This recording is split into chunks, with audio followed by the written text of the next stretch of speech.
आपल्या गोष्टीचे नाव आहे भाजीपाल्यांचे गाव. एका भाजीपाल्याच्या गावात बटाटा, वांगा आणि टोमॅटो हे 3 मित्र राहत होते. बटाटा म्हणायचा, मी सर्वात जास्त उपयोगी. वांगं म्हणायचा, नाही मी सर्वात छान. आणि टोमॅटो म्हणायचा, अरे माझ्या शेत भाजीला चवच नसते. त्या तिघांमध्ये दररोज भांडण व्हायचे. ते भांडत असताना तिथे एक आजी आली. ती म्हणाली, हे बघा, वाद करून काही फायदा नाही आहे बरं का. एकत्र आलात तरच खरा उपयोग होईल. आजी म्हणाली, तुमच्यापैकी प्रत्येकाची खासियत वेगळी आहे, पण एकत्र आलात तरच भाजीची शान वाढते बरं का.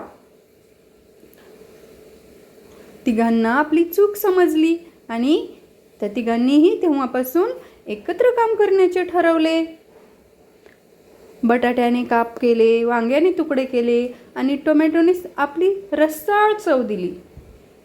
तिघांनी मिळून एक स्वादिष्ट भाजी तयार केली आणि त्या भाजीचा सुगंध सगळीकडे पसरला.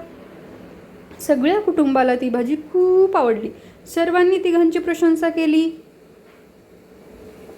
आजपासून बटाटा, वांगा आणि टोमॅटो हे काय झाले, कायमचे चांगले मित्र झाले.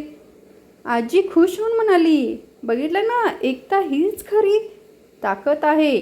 तिघेही म्हणाले, आम्ही नेहमी एकत्र राहू आणि सगळ्यांना आनंद देऊ.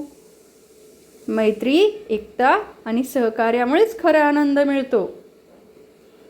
समजलं का तुम्हा सगळ्यांना?